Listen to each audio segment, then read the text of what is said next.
कांग्रेस 2024 के लिए अपनी कमर कस रही है। कांग्रेस के लिए कठिन है डगर, पनघट वाला हाल है, लेकिन कांग्रेस ने लोकसभा चुनाव को लेकर तैयारी में जोर पकड़ लिया है, जिसके बाद सभी संभावित प्रत्याशी अपनी ताकत दिखाने के लिए मैदान में उतर आए हैं।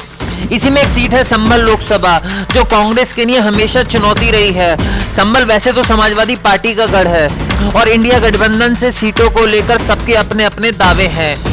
कांग्रेस भी संभल लोकसभा सीट पर अपनी मजबूत दावेदारी पेश कर रही है। इसमें सबसे पहला नाम आता है कांग्रेस के नेता मुशीर खां तरीन का, जो कांग्रेस की तरफ से सबसे मजबूत प्रत्याशी माने जा रहे हैं। मुशीर खां तरीन संभल विधानसभा सीट पर चुनाव लड़ चुके हैं, जिसमें उन्हें हार का सामना करना पड़ा था।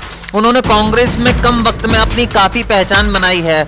संभल लोकसभा क्षेत्र में उनकी काफी पहचान मानी जाती है, जो वोट में बदलने का दम रखती है। हिंदू और मुस्लिम लोगों में मुशीर खां तरीन का काफी प्रभाव माना जाता है, तो वहीं समाज के सभी वर्गों में वे अपना सामाजिक कार्य से योगदान देते रहे हैं। लोगों में उनकी काफी साफ सुथरी छवि के आधार पर उनको मजबूत माना जा रहा है। बड़े परिवार से ताल्लुक रखने वाले मुशीर खां तरीन जमीनी स्तर पर काफी मजबूती से काम करते आए हैं। यही वजह है जो संभल पर कांग्रेस की तरफ से सबसे मजबूत प्रत्याशी माने जा रहे हैं। बात करें उनकी कमजोरी की, तो कांग्रेस में उनकी नई नई एंट्री उनकी दावेदारी को कमजोर भी कर सकती है। इसके बाद जो नाम सामने आ रहा है वो कांग्रेस के पुराने नेता अशरफ अंसारी का, जो इस बार लोकसभा चुनाव में अपनी दावेदारी पेश कर रहे हैं। अशरफ अंसारी लगातार जमीन पर कार्य करते आए हैं। अशरफ अंसारी ने इस बार संभल लोकसभा सीट में अपनी मजबूत दावेदारी पेश की है। इससे पहले उनकी पत्नी संभल नगरपालिका में कांग्रेस के टिकट पर अपनी दाल ठोक चुकी हैं, जिसमें उन्हें हार का सामना करना पड़ा था। उसके बाद अशरफ अंसारी लगातार कांग्रेस में रहकर झंडा उठाते रहे और पार्टी को मजबूत करने के लिए अपना कार्य करने लगे। अशरफ अंसारी को राजनीति का खिलाड़ी माना जाता है और अपनी राजनीति के दम पर वो लोकसभा सीट पर अपनी दावेदारी को मजबूत बना रहे हैं। अशरफ अंसारी सामाजिक कार्यों में अपना काफी योगदान देते हैं और लोगों में उनकी काफी अच्छी पकड़ मानी जाती है।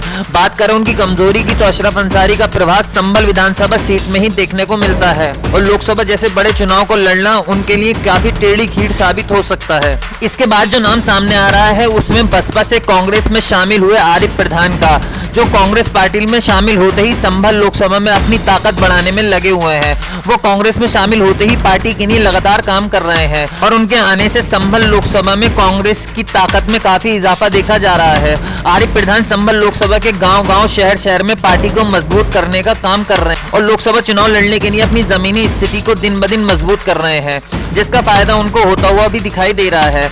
वे संभल लोकसभा क्षेत्र में सभी विधानसभा सीटों में अपने प्रभाव को आगे बढ़ाने का कार्य में लगे हुए हैं।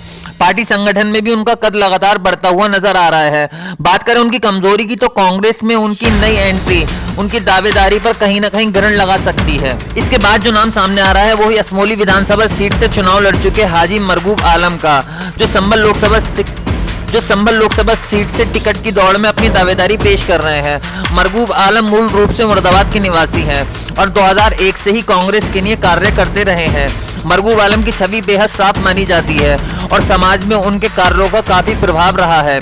वे विधानसभा चुनाव लड़ने के बाद ही लोकसभा चुनाव लड़ने के लिए मैदान में उतर गए थे और अपनी तैयारी को जोर देने में लगे हुए हैं। उनकी गांवों में काफी अच्छी पकड़ मानी जाती है। मरगूब आलम का कांग्रेस संगठन में काफी प्रभाव माना जाता है, जो उनकी टिकट की रेस को मजबूत भी बनाता है।